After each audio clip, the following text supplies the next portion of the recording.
Have you ever stood in your kitchen in the morning, stared at your breakfast, and thought, if I just skip this, will I finally lose weight? A few years ago, I asked myself the same question. I was busy, rushing to work, checking my phone, feeling slightly guilty every time I ate. Social media kept repeating the same message: skipping meals burns fat faster. Some people swore by skipping breakfast. Others said dinner was the real enemy. And honestly, I tried both. When I skipped breakfast, I felt sharp in the morning, but starving by evening. When I skipped dinner, I lost weight faster, but my sleep suffered and my cravings exploded the next day. That's when I realized something important. This isn't just about food. It's about biology, hormones, lifestyle, and timing.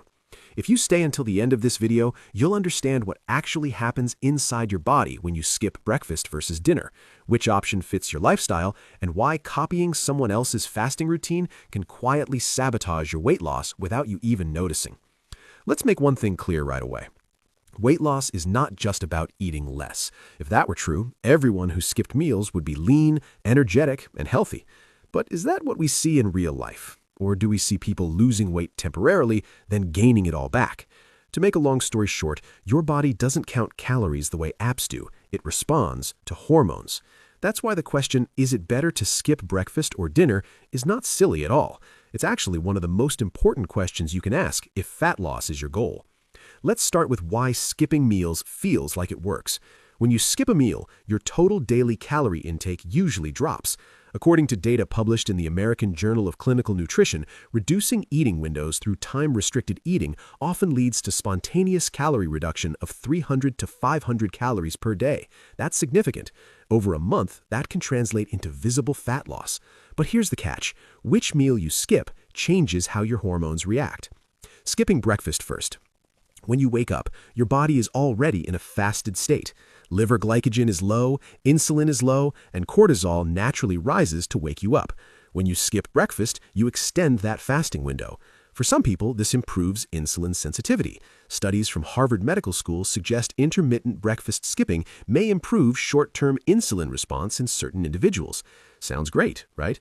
But then why do so many people crash later? Because hunger hormones don't disappear, they accumulate. Ghrelin, the hormone that makes you feel hungry, increases throughout the day when food is delayed. By late afternoon or evening, breakfast skippers often experience intense hunger. What happens then? Poor food choices, sugary snacks, fatty foods, larger portions. Have you ever skipped breakfast, promised yourself a light dinner, and then completely lost control at night? That's not lack of discipline, that's biology. Now let's look at skipping dinner. Dinner is usually the largest meal of the day in many cultures. According to World Health Organization dietary surveys, dinner often contains the highest calorie load, especially refined carbohydrates and fats. So when people skip dinner, total daily calories drop more sharply than skipping breakfast. That's why studies show skipping dinner often leads to faster short-term weight loss. But faster doesn't always mean better. When you skip dinner, your body enters a long overnight fast. That can increase fat oxidation, yes, but it can also raise cortisol levels at night. Elevated cortisol interferes with sleep quality. Poor sleep then disrupts leptin and ghrelin balance the next day, making you hungrier and more insulin resistant. So let me ask you a rhetorical question. What's the point of losing weight if your sleep, immunity, and focus fall apart? Research published in Nutrients Journal shows that chronic dinner skipping may reduce resting metabolic rate over time, especially in people under high mental stress, like office workers. And that brings us to lifestyle. Are you working at a desk all day, staring at screens, making decisions, managing stress? Your brain runs almost entirely on glucose. For these people, breakfast often improves cognitive performance, memory, and mood. That's why Dr. Pham Ong Nan from University Medical Center HCMC emphasizes that breakfast can be crucial for mental workers. On the other hand, if your evenings are inactive and food becomes emotional comfort rather than fuel, dinner may be the more strategic meal to reduce, not eliminate, but lighten. Notice the pattern here. This isn't about never eating breakfast or never eating dinner. It's about strategic omission, not reckless skipping.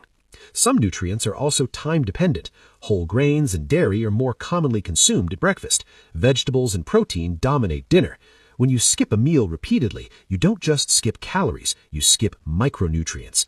Calcium, fiber, magnesium, essential amino acids, deficiencies creep in quietly.